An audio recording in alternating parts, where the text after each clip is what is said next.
Imagine this. You are sitting in a classroom. The fluorescent lights are humming, that low, annoying buzz, and you have a textbook open in front of you. It's page 42, the past perfect subjunctive. You are staring at a table of verb endings, had been, would have been, should have been. You repeat them over and over. You memorize the rules, you pass the test, but then, a week later, you bump into someone who actually speaks the language. They ask you a simple question about your weekend, and you freeze. Your mind goes blank. You're rifling through mental filing cabinets looking for that table on page 42, but it's gone. Now flip the script. Imagine you're sitting around a campfire. Someone is telling a ghost story. You're leaning in. You want to know what happens next. You aren't thinking about verb conjugations. You aren't analyzing sentence structure. You are just listening. And yet, months later, you can repeat that story word for word. You know exactly how to phrase the twist ending. You know the rhythm, the intonation, the specific vocabulary of fear and suspense. Why is that? Why does one stick like super glue while the other slides off like water on a duck's back? Hello everyone and welcome back. Today we are tackling a concept that sounds almost too good to be true. It's the idea that you can learn a language, really learn it, not just pass a test, through the power of a single, well-told story. We are looking at the science of storytelling, the method known as TPRS, and why your brain might actually be wired to reject grammar drills but devour narratives. Joining me to dissect this is Eloise. Welcome.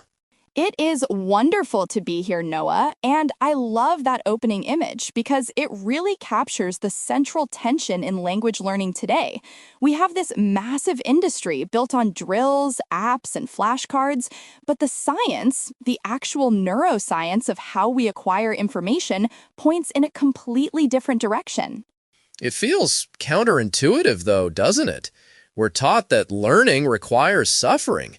If it's not hard, if you aren't sweating over a conjugation table, you aren't working. But you're suggesting that the story approach isn't just a fun supplement, but actually a superior engine for learning? Superior is a strong word, but in terms of long-term retention and oral proficiency, yes, the evidence is compelling. This isn't just about fun, it's about efficiency. There is a reason why you can remember the plot of a movie you saw 10 years ago, but can't remember the quadratic formula you drilled for 3 months in high school. The method we're discussing today is often linked to something called TPRS, teaching proficiency through reading and storytelling. It started in the late 1980s with a Spanish teacher named Blaine Ray. Let's start there, the history. Because I think people assume this story learning thing is a new TikTok trend, but it has roots. Who was Blaine Ray, and what problem was he trying to solve? Blaine Ray was a high school Spanish teacher in Bakersfield, California, and he was facing what every language teacher faces, the glaze-over effect. He was using traditional methods, but his students weren't becoming fluent. They were bored. He looked at another method called TPR, Total Physical Response, which was developed by Dr. James Asher. TPR is where you say stand up and the student stands up. It connects language to physical movement. Right, like touch your nose, jump twice, very physical. But you can't really tell a complex story with just jump and sit. Exactly. That's the TPR wall. You can teach commands, but you can't teach the past tense or abstract concepts like hope or regret just by jumping. So Ray pivoted. He started combining those physical commands with bizarre, funny, collaborative stories. He found that if he got the students to co-create a story, maybe about a cat who wants to buy a blue convertible, the engagement skyrocketed. And more importantly, the grammar stuck. So he stumbled onto it? It wasn't some grand academic theory initially. It started as a practical classroom hack, but it quickly aligned with the heavy-hitting academic theory of the time. You have to mention Dr. Stephen Krashen here. He is the giant in this field. Krashen proposed the input hypothesis. His argument, which was quite radical at the time, is that we do not learn languages by speaking. We learn by understanding messages. He calls it comprehensible input. Wait, pause there. We don't learn by speaking? That flies in the face of every speak from day one slogan I've ever heard. Surely you have to speak to learn to speak. Krashen would argue that speaking is the result of language acquisition, not the cause. It's like baking a cake. Speaking is taking the cake out of the oven. The mixing of ingredients, the baking, that happens when you are listening and reading. If you try to speak before you've absorbed enough comprehensible input, you're just engaged in anxiety-inducing performance art. You're outputting noise without an internal database to draw from. That is liberating, actually. It takes the pressure off. So bring this back to the one-story concept. How does a single story provide this input better than, say, a textbook chapter? It comes down to depth versus breadth. A textbook chapter hits you with 20 vocabulary words and 3 grammar points, and then moves on. It's shallow. A story, however, allows for what we call deep processing. In TPRs, there is a technique called circling. This is the secret sauce. Let's say the sentence in the story is, "The boy went to the store because he needed milk." Okay, simple enough. In a traditional class, you translate it and move on. In a story-based approach, the teacher circles that statement. They ask, "Did the boy go to the store?" "Yes." "Did the boy go to the hospital?" "No." "Who went to the store?" "The boy." "Why did he go?" "Did he need pizza?" "No." "Milk." "Did he go to the store or the moon?" "The store." You are hearing the same structures, went to, needed, because, dozens of times. But because the context is shifting slightly, your brain doesn't tune it out. It's repetition in disguise. It's drilling without the pain of drilling. Precisely. And technologically speaking, referring to the technology of the brain, this is crucial. When you look at a list of words, you are engaging the Broca's area and Wernicke's area, the language processing centers. But when you listen to a narrative, especially one with sensory details, your brain lights up like a Christmas tree. If I say, "The boy kicked the ball," your motor cortex, the part of your brain that controls your leg, actually activates. Your brain is simulating the action. So you're saying if I read a story about someone drinking cold water, my brain is practically rehearsing the act of drinking? Yes, this is supported by research using fMR scans. Narrative activates the sensory cortex. This creates a much richer memory trace. You have more neural hooks to hang the language on. A conjugation table has 0 sensory hooks. It's abstract data. The brain hates abstract data. It loves cause and effect. It loves characters. It loves emotional stakes. That makes sense. Evolutionarily, we didn't evolve reading conjugation tables around the fire. We evolved telling stories to survive. Don't go near the river, a tiger lives there. That's a story with stakes. Exactly. And there's another layer, the affective filter. This is another Krashen concept. Think of it as a gatekeeper in your brain. If you are stressed, bored, or afraid of making a mistake, the filter goes up. The input can't reach the language acquisition device. It bounces off. Textbooks often raise the filter because they are testing you. A good story lowers the filter. You get lost in the narrative. You forget you are learning a language. That is the sweet spot where acquisition happens. So when we talk about one story that will change your speaking, we aren't necessarily saying there's a magic scroll hidden in a cave somewhere. We're saying that if you take one compelling story and you work with it deeply, listening, understanding, answering those circling questions, you can internalize the grammar structures naturally. Right. It's about mastery of a small ecosystem. If you master one 5-minute story perfectly, you might have internalized the past tense, the future tense, 50 core verbs, and the flow of the language. That is a foundational anchor. From there, you can build. But if you try to memorize 1,000 words out of context, you have a pile of bricks, but no cement. The story is the cement. I want to push back a little bit here, Eloise, because this sounds amazing, but is it enough? Can you really reach fluency just through stories?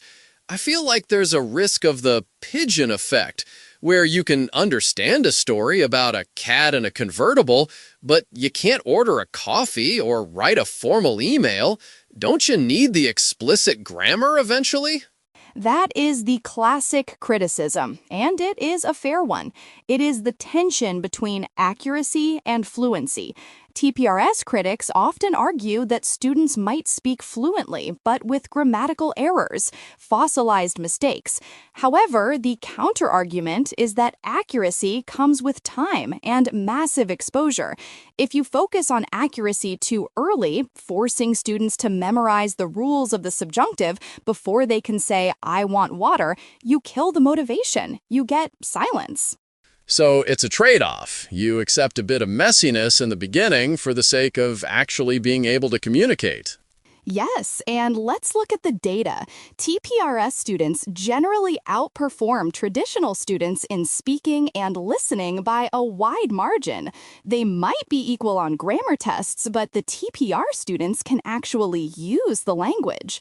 And interestingly, many polyglots, people who learn 5, 6, 7 languages, swear by this input method. Steve Kaufman, a famous polyglot, always talks about compelling input. He doesn't start with grammar books. He starts by reading and listening to things that interest him. It's interesting you mentioned polyglots. The cultural impact of this shift is huge. It used to be that you needed a university degree to learn a language. Now, with the internet, you have people learning Korean through K-drama storylines or English through video game lore. The story has become the curriculum. It has democratized learning, and it has validated the learner's intuition. We all know that feeling of slogging through a textbook and hating it. Science is finally catching up and saying, you were right to hate it. That's not how your brain works. We're seeing a renaissance of narrative-based learning apps and podcasts. Even Duolingo, which is very gamified, has introduced stories as a key feature because they realized the translation drills weren't enough for context. I want to drill down on the technical side of this for a listener who wants to try it. Let's say I'm learning Italian. I don't have a TPRS teacher. How do I apply the one story method on my own? Do I just read a book? Just reading isn't quite enough if you are a beginner.